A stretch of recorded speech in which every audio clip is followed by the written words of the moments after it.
இன்றைய வேத வசனம் பிரசங்கி 3:11. அவர் சகலத்தையும் அதினதின் காலத்திலே நேர்த்தியாகச் செய்திருக்கிறார். பிரியமானவர்களே, இன்றைக்கு எல்லோருக்கும் ஏதோ ஒரு தேவைகள் நிச்சயம் இருக்கும். ஏன் ஒரு சில குறைவுகளும் கூட இருக்கும்.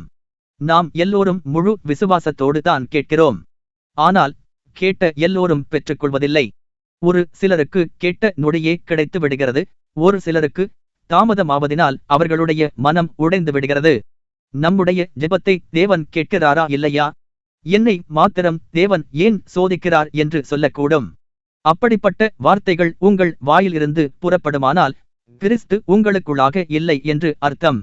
ஏனென்றால் தேவனை விசுவாசிக்கிறவன் அவரிடம் கேட்டுக்கொண்டதை நிச்சயம் பெறுவோம் என்கிற விசுவாசம் இருக்க வேண்டும் என்று வசனம் சொல்கிறது. அப்படி இருக்கும்போது நீங்கள் கேட்டுக்கொண்ட காரியம் கொஞ்சம் தாமதமானால் மனதை தளரவிடக் கூடாது. வசனம் சொல்கிறது, அவர் சகலத்தையும் அதினதின் காலத்திலே நேர்த்தியாகச் செய்திருக்கிறார். அவர் உங்களுக்கு அளித்த நன்மைகளையும் ஆசீர்வாதங்களையும் நினைத்து பாருங்கள். கடந்த வந்த பாதைகளை நினைத்து பாருங்கள். ஒன்றும் இல்லாமல் இருந்த நம்மை, பாவத்தில் வாழ்ந்து கொண்டிருந்த நம்மை அவர் தனக்கென்று பிரித்தெடுத்து நம்மை சகலவித ஆசீர்வாதங்களினால் நம்மை நடத்தி கொண்டிருக்கிறார். உங்களை அவர் நினைவில் வைத்திருக்கிறார்.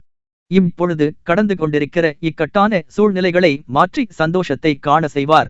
தேவனுடைய ஆசீர்வாதமே ஐஸ்வரியத்தை தரும். அதோடு அவர் வேதனையை கூட்டார் என்று வசனம் சொல்கிறது. அவர் ஒருபோதும் வேதனை தரமாட்டார். எனக்கன்பானவர்களே, நீங்கள் செய்ய வேண்டியது ஒன்றே ஒன்று தான்.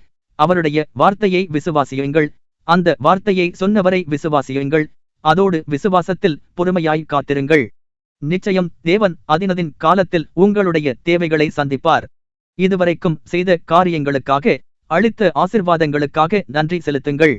கர்த்தர் உங்களை ஆசீர்வதிப்பாராக.